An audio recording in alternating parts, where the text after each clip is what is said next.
나이는 많지만 머리숱도 많고 전처는 있었지만 이젠 이 세상에 없고 시어머니 없는데 돈이 아주 많은 끝내주는 남자랑 결혼했는데 엉뚱하게 가사 도우미한테 시집살이 당했던 나의 이야기 들려줄게. 옛날 멀지 않은 옛날 돈 많고 까탈스런 반호퍼 부인의 개인 비서이자 말벗이자 온갖 심부름 다 하면서 쥐꼬리만한 월급 받는 나가 있어. 그런 반호퍼 부인이 휴양지 몬테카를로의 호텔에서 머물면서 사실상 24시간 밀착 케어를 열심히 하는 중인 나는 이곳에서 사교계에 소문난 멋진 재벌이세 남자를 만나게 돼. 같은 호텔에 머무나봐. 그의 이름은 커피향처럼 그윽한 막심 드 윈터. 왠지 나 같은 서민과는 격이 다른 귀족 같아.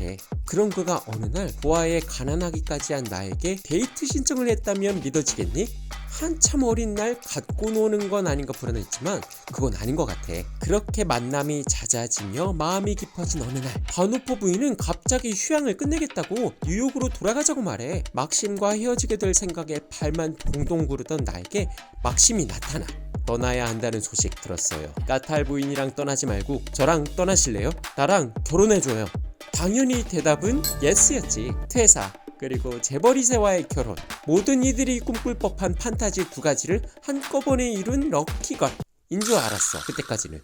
드디어 막심 드 윈터의 저택에 있는 영국 맨덜리로 오는 날 거대한 현관을 연 순간 딱딱 줄맞춘 메이드들이 기다리고 있었어. 반호퍼 부인을 모시면서 콩벌레 마냥 반사적으로 굽신거렸던 나에겐 이런 대접이 살짝 어색해. 오히려 꼿꼿한 자태에 한치의 흐트러짐도 없는 집사장 댄버스 부인이 나보다 더 윗사람처럼 보이기도 해. 이런 분위기를 귀신같이 감지하는 메이드들. 야, 새 사모님 죽은 레베카 사모님보다 한참 모자란 것 같아. 내 말이 쟨 사모님보다 우리 같은 하녀가 더 어울려. 다들 수군대는데 나가 모를 수가 있겠냐고. 사고로 바다에 빠져 죽었다는 막심의 전처 레베카.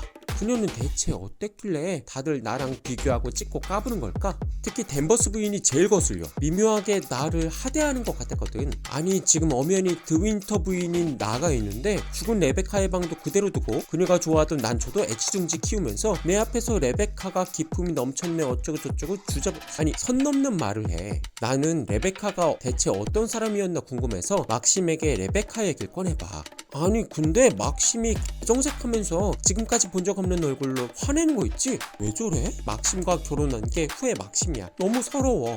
그러던 나는 분위기를 반전시킬 기회를 만들어 보려 해. 맨덜리 저택에서 레베카가 죽기 전까지 가장 무도회를 자주 열었다는 거야. 이 가장 무도회를 다시 열어서 내 존재감을 사교계에 확실히 과시해야겠다는 생각이었지. 나는 영화제 레드카펫 준비하듯이 착장을 고민하기 시작해. 아니 근데 댄버스 부인이 웬일로 친한 척을 안 해? 코스튬 고민되시죠? 저기 복도에 걸린 초상화 저분처럼 입으세요. 막심 주인님이 좋아하실 겁니다.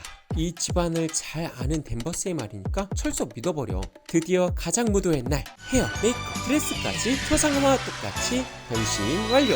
모두의 환호를 기대하며 계단에 나타난 순간 환호가 아니라 이 불길한 웅성거림은 뭐지? 그때 막심이 소리쳐. 당장 그 옷 안 벗어! 뭐야? 이 옷이 죽은 레베카의 옷이라고? 지금 죽은 전처의 코스튬을 한 거였어? 댄버스에게 속았던 걸 알고 머리끝까지 화가 난 나는 그날 밤 댄버스에게 가서 따져.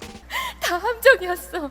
날 조롱한 거야. 왜 너 따위가 윈터 부인의 자리를 차지하려 했으니까. 이빨을 드러낸 댄버스 앞에서 멘탈이 아슬아슬한 나. 그런 나를 이끌고 댄버스는 절벽이 보이는 발코니로 가. 자살 당할 것만 같은 이 분위기. 나는 과연 이 지옥 같은 맨덜리 시월드에서 살아남아 드윈터 부인으로서 집안 기강을 확실하게 잡을 수 있을까? 궁금하면 공연장에서 확인하자. 영상이 재밌었다면 구독을 눌러주세요. 고맙습니다.